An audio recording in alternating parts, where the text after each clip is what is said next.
Hey, welcome everyone to the live stream.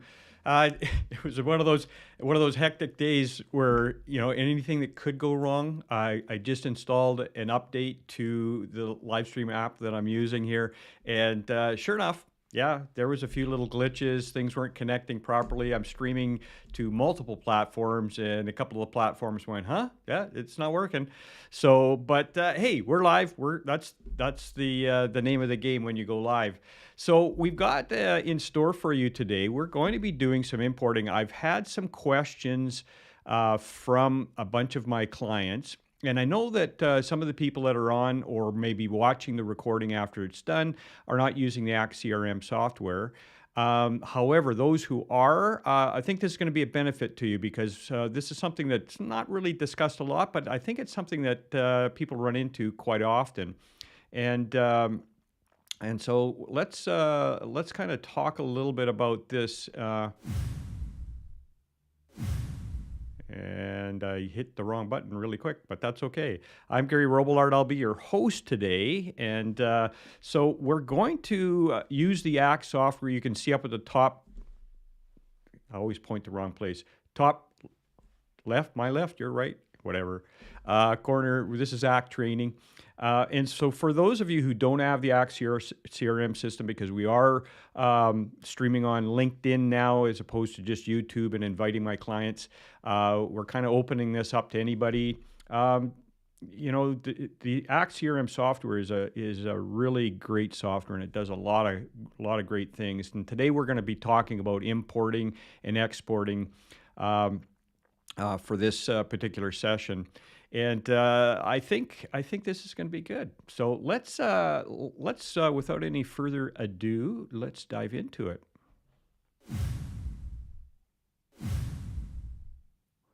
Alrighty then. All right, so you see now I'm using this advisor demo database that we have for financial advisors, just because again it's got lots of bells and whistles in here that we've either customized or programmed. And so this will allow us to kind of do the things we want to do, because we want to import a couple of different ways and we want to be able to export. And so there's a few things that we need to do. The question is, when you're going to do an import, why are you importing? So are you getting a list from a trade show, or are you getting a list from a third party that's selling you a list? For those of you who are in the financial industry, are you getting a list from your carrier to populate your database? So there's a lot of different reasons. Some of them are just to put brand new contacts and information in. Others are to update information. So there's not just one simple way of doing this, but I'm going to show you the basics, and then from there you should get a handle on how to do importing. So I have a couple of spreadsheets here, and I'm just going to pop down for a second. I'm going to use this import list here, and I'm going to actually do a second investments one as well, just to show you there's several different types here. So in this particular spreadsheet, and we're going to be importing an Excel spreadsheet. You can import a CSV, text tab delimited, text comma delimited. There's a bunch of different types that you can pull in here. You have to be careful with an Excel spreadsheet. It can have hidden characters. In fact, we ran into that this morning. The dump that I did off of another database had little hidden question marks at the beginning of each line item. And it's like, well, where did they come from? So Excel is great, and for probably 90% of the time, it's going to work just fantastic for you. There's the odd time you'll have to save it as a text tab, is what I prefer over a text comma, because sometimes you may have a comma in an address line or something like that. But using a text tab delimited and then importing it that way. So you find what works for you. But the Excel spreadsheet, long as it's a fairly clean Excel spreadsheet, somebody's keyed it in, it wasn't coming from some other system, it should work pretty good. But this is what I'm going to be pulling in. I'm just going to close that down and bring in Hacked. So let's walk through the scenario here. We're going to import, I'm not sure how many records are in there. Before I do that, there is one thing you're going to want to do. So let's say you do your Excel spreadsheet up, and I'm just going to do my import list here. You're going to want to add a column. So whenever you're doing an import, now ACT has the ability, when you do an import, it actually does an import date. So that's just automatic. When you do an import, it will actually flag it and said, hey, this is the date that it came in. However, maybe you want to know what the source of where this is coming from. So I'm going to create a column here, and I'm just going to type in source. And I'm just going to put in here, let's just say trade show. We won't be specific, just the idea is it's coming from a trade show. And then we're going to put this all on all of these. There we go. And so now it's ready to go. So sometimes you may want to add in a source, like I said. Maybe it does, maybe you don't care. But if you do care, put that in. And you'll also need to put a source field in the ACT database if you're going to track it, or use one of the user-defined fields. All right, let's go in. So to import, file, we're going to go to import. And by the way, if you have any questions or comments, go ahead and pop them up. I can actually see that I see some thumbs up and stuff in there, so thanks for that. Yeah, if you have any questions or comments, pop them in as we're going through, and I'll answer them for you. All right, so you have the option of importing from different sources. So from an ACT database, to an ACT database. Little caveat on the ACT database to ACT database. If you've got an old ACT database and you're going to import that ACT database in, it will import contact information, no problem. However, you may have problems with activities and notes and histories, because they have connection links to where this information is on different tables, and it may not pull it in properly. In fact, I would guarantee that something is not going to come in properly. So, but if you're trying to restore some information from you deleted a contact and now you got to bring it in from a backup, I'd probably say call our support team to help you out with that. But you can pull in from an old database by restoring it. We're going to be doing an Excel, but you've got DBase, and then here's all your text ones. So my preferred ones would either be an Excel or text tab separated by tabs. Text tab delimited is what it's called. And then either pull one of those in. In this case, we're going to pull in an Excel file, and then we're going to go look for it. So we're just going to pull in the import list, go open. And there's no password in there. If there was a password in that Excel file, then you probably would have to fill this in. Go next. And we're going to import, you can import into 3 tables: the company table, contact, and groups. I don't think I've ever copied anything into the groups, but I have into the company and the contacts. So we're going to we're just bringing contacts in. And by default, it goes typical import, predefined fields. But if the fields don't match, like the naming conventions aren't exactly the same, you do want to use the custom one. I personally use the custom one every time, just because then I can validate that I'm not going to miss any data. Then it has duplicate checking. So now you have to ask yourself, is this a brand new, fresh data? I know that these people aren't in there, or are they in there? And if they are, I want to make sure that the stuff either merges or the source overwrites the original one in there. So you have to make some determinations. So we're going to do this. I'm going to do it. I'm not going to do it on in this database. It's called household company. In your database, it's probably just called company. But I'm going to go down to contact. I'm going to use that as my first criteria, and then I'm going to use email address, just in case. Now, I know I was chatting with Matt, so if you ever worked with our senior, well, actually he's our COO, Matt, he will, he has his best practices, and he said that he just uses contact, but I'm going to use 2 of these. And you can either disable it or enable it. So if you're just bringing in a brand new bunch, you can disable that, which I'm going to do. But I just wanted to show you, if I was going to do duplicate checking, I'd probably do contact and email. The likelihood of having 2 people the same name in your database, I don't know how high that is. But if it is, then you definitely want to do duplicate checking this way.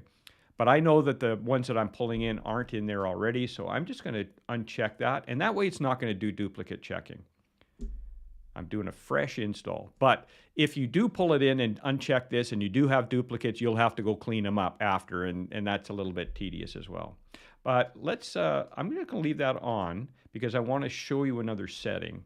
So we do duplicate checking, we go next, and do you want to import the first record? No, because the first record is the actual label, so I'm not going to import that.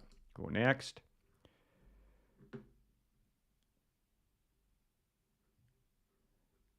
Hang on here.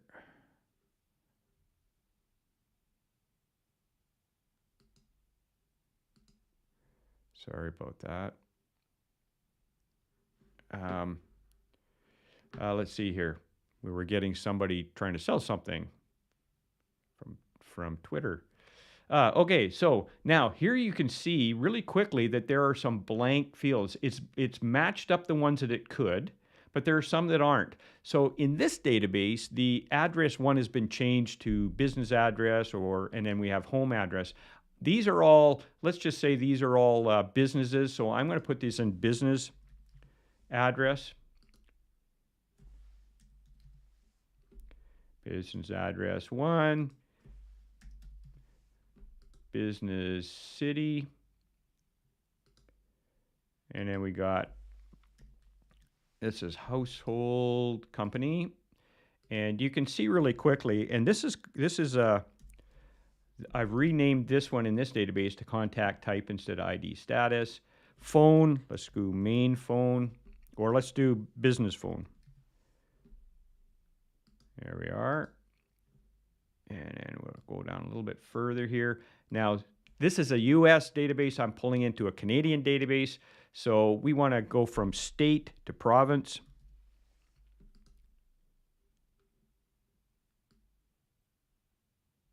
Okay, that's not good. There we go. Oh, business province. Oh, man. There we go. Business province. There we go. And then business. So you have to remember a lot here. And then we're going to go down here. Oh, come on. Business. Postal code. There we are. So now we've got them all matched up. And there may be some that are in the list that you don't want to import. Just leave them blank. All right, let's go next. And now this is where you're going to, if you're going to merge the records, this is where you're going to go in and decide how you're going to merge them or how you're going to bring them together. So I have a choice here. I can say do nothing if there's a match, do nothing. Or if there is a match for duplicate checking on the contact name and the email address, I can either replace it with a source saying, hey, this list that I've got is all updated. This is probably be the best source to pull from. Or I can merge. Now, if you do merge, it doesn't overwrite the contacts. All it does is any blank fields, it fills it in. That's really all it does. And so you have to kind of choose what you want to do. So in this case, I'm just going to, if there's a duplicate, I'm just going to merge. And if there's no duplicate, I'm just going to add it. Press OK. And you can confirm each match if you want. I personally don't. And then just go next and import. And then it's going to do its chug-a-lug here. So it's really not that hard, but you do need to put some thought into, first of all, the source of the data. You know, is it an Excel spreadsheet? Make sure, like we imported one this morning, just messing around, and it had question marks at the beginning of each field. It's like, okay, and they were hidden ones, and it was in Excel. So in that case, I would have saved the Excel into a text tab delimited, and then I would have imported it from that. And it would have just made it a heck of a lot easier. So it's all finished. And so now what we want to do is, now one of the things I forgot to do is actually import that source, but I think it pulled it all in properly. Let's go to a contact here. And what we're going to do is I've got a couple of fields in here under, where did I put them? There we are. So there's the import date. So what we're going to do is let's just do a quick lookup import tag, which I don't think this is going to work because I didn't map. I'm not sure if I mapped that one. Let's go in and just go, what was that trade show?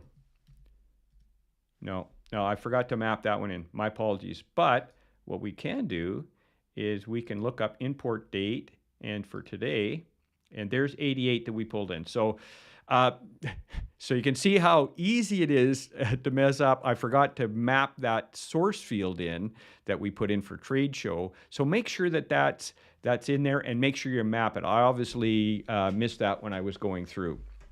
But you can always use the import date, and then what you can do is you can go populate that field. And let me just quickly show you how to do that, how to update that. So this is making sure, first of all, you're on the amount that you just pulled up, and I want to update that flag field, import flag to trade show. So I'm going to do it this way: look up or edit. Replace field. So this is kind of an admin function, but you need to be careful with this. Make sure you have the lookup that you want to send it to. And I'm going to look up import tag.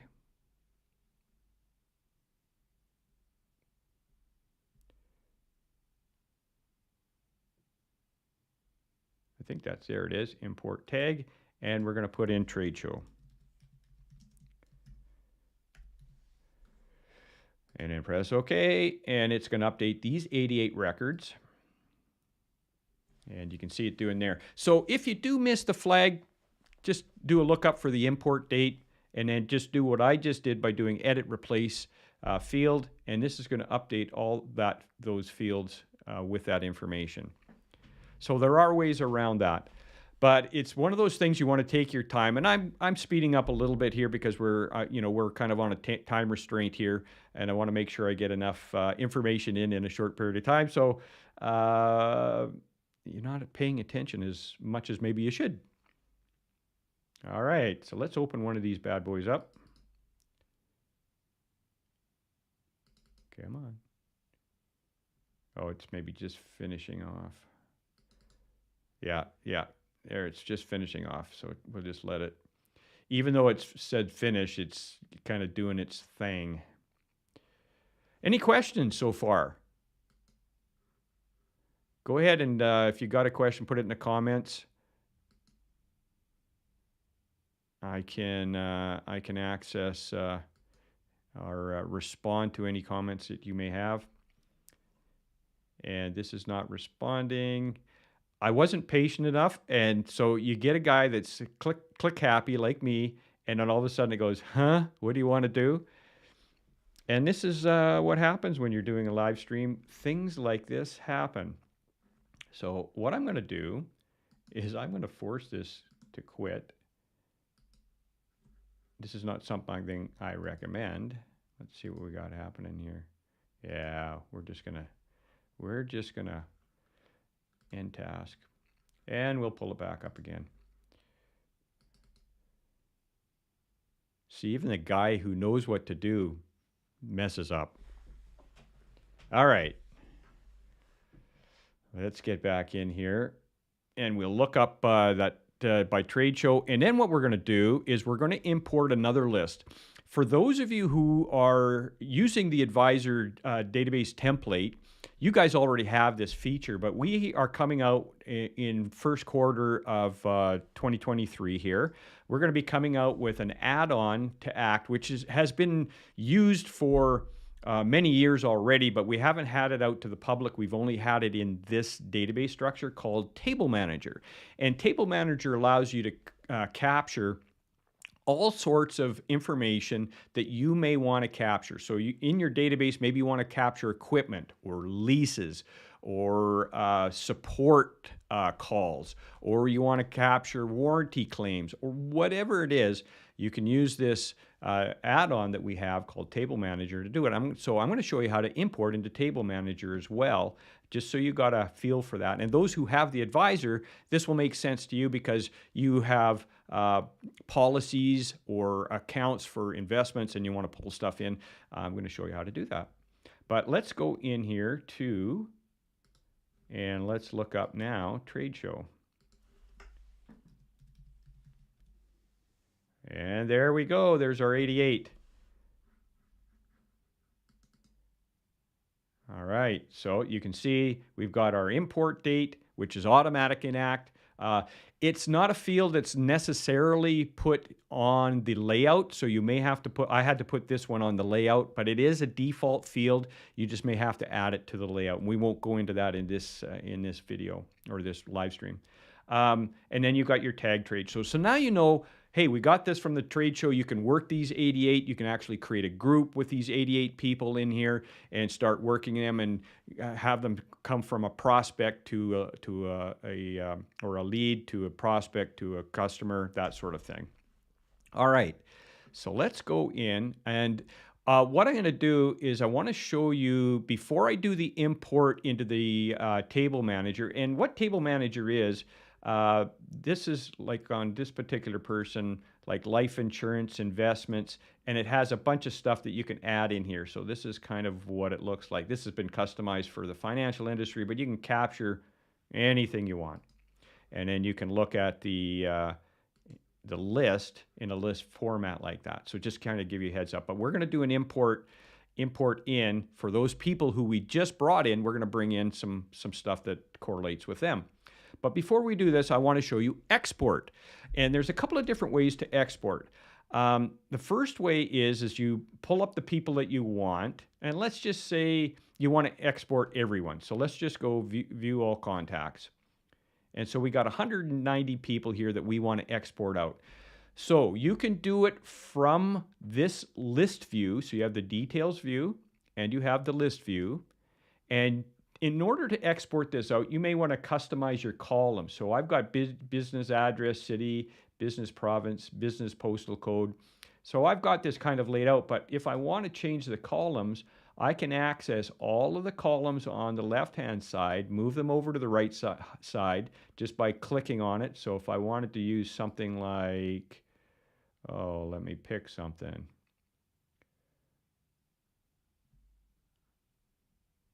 Oh, I know. Import date. And then I just double clicked on it, and then you can move it up or down wherever you want to put it and press OK, and there's your import date. So let's say I wanted to export this out. Once you get the columns laid out the way you want, and you just have to press the Export to Excel button here. Let's do that. 190 records are being dumped into Excel with those specific columns. And we should get a little, there we are. And there's your list.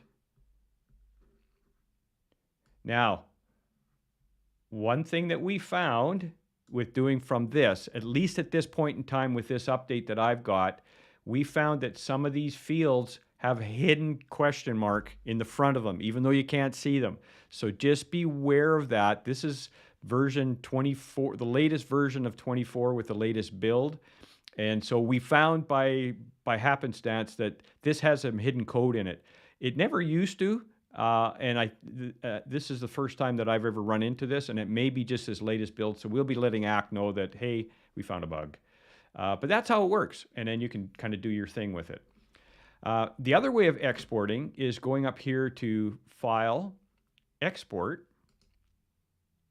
And then I don't need to see that again. We're going to go here.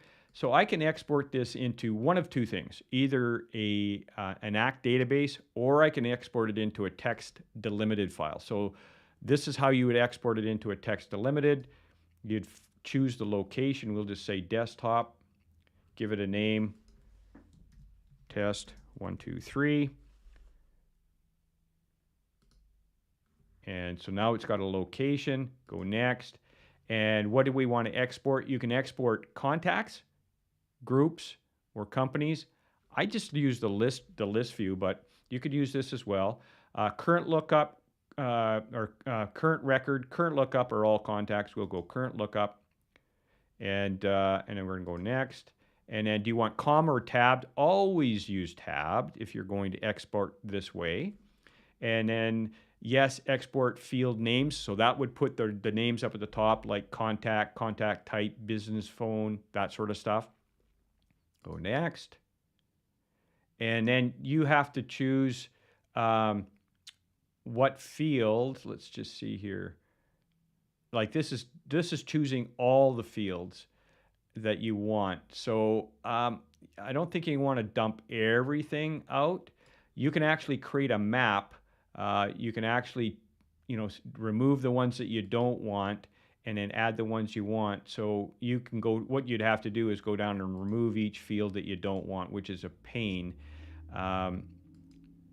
And so this takes a little bit longer, and that's why I don't use this, because you have to go through and once you've kind of removed the ones that you don't want, then you can save the map, and next time you want to use it, you can pull that up. I just found this too many steps. So I'm not going to finish this off, but you can dump that. Well, let's finish it off. And then all you do is go finish.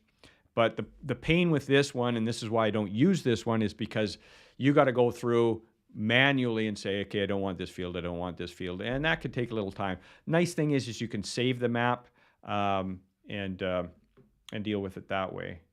So let's just go into here, and there's our test 1, 2, 3, and it looks like gobbledygook, but trust me, it's all laid out properly the way it should. And you can actually bring this into an Excel file and convert it from a text tab to limit it into an Excel file if you need to do it. So that's the other way to do it, which again is, in my opinion, too many steps. All right, let's. So for any questions so far on that? Nothing yet. Okay, sounds like you guys must be just keeners and just really grabbing this. This is good. All right, so now the next thing I'm going to do, I'm going to pull into into Table Manager, or what they're called as subtables.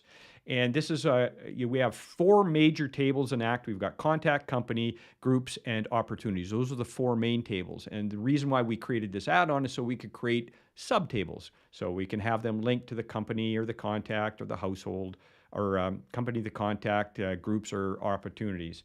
So we're going to import a list, and let me just show you how easy it is. We're going to go over to File, and we're going to go over here to Advisor Import. In your case, what this would be called when this releases to the public or to anybody outside of using the advisor, it'll be called Table Manager. So it'll say Table Manager Import. Right now, we go this way. So it's got, what table do you want to import to? So I'm going to choose Investments. And actually, before I do this, let me just minimize this. I'll show you what I'm importing. Let's see here. Investments, there it is. And let me just show you what I'm pulling in. So I've got a few investments. I've got a couple of columns. And you can, this is basically fairly simple and easy, and I'm just going to be pulling this information in. And it can be as complex or have as much data as you want when you go to pull it into a subtable. But it's this easy. Advisor import. We're going to do investments. That's the table. What's the Excel spreadsheet we're going to use? We're going to use new investments. There it is. And go open.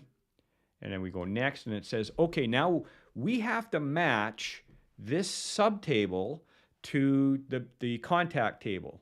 And that's what we're doing. But we could actually match it to a company, group, or opportunities. But we're pulling it into contact. So we're going to use first name, because in each one of that import list, it's going to be going by contact. So we're going to use contact as our map, our link, because it needs to actually have something to connect to. So here's our contacts, and then we're having a separate table over here called investments. But how do I know that John Smith over here, which one is his? Well, we have to map John Smith to John Smith. That's pretty much how you want to do it. If they have a unique number in each one or something that's unique other than the name, then you can use that. But in this case, we're just going to use contact, and I know it's a new list, so we're all good. Go next, and then it says, okay, what fields do you want to map? All right, so I don't have to worry about contact because we already connected that, and that's why that one's blank. But you can see all of these other ones automatically linked up because the naming conventions were same. But if the naming convention was different, then what I would do is just click on the list, and I could say, okay, put that into that particular one. So it's very simple. Map from the import field to the ACT field, and Bob's your uncle. just make sure that you're getting this link here so that it matches up. And then we go, let's see here, carrier, next. And now this is where the duplicate checking comes in. So you can choose if you want to duplicate check and say, if I do, I want to match this on. In this case, I could do account number, carrier, contact. I'm not going to do duplicate checking. But if I was, let's say I was importing this and I was overwriting it. Maybe it's a price list that you've got in here and you want to update it with new price lists. I'd say duplicate checking, and then I would say maybe it's the model number or the part number. Let's say using that. And then what I would do is say replace current value with this value. So it would just update it and overwrite it. So you have several ways that you can update and manage stuff. You're either bringing in a new list or you're updating an existing list that's already there. And so what you do, in this case, if this was an investment and I'm updating the current value of that investment, then I would only map current value. I would match it on account number. And then when I pull it in using replace value, would just update that value with the latest value. So I'm just going to leave that off. Go next, import.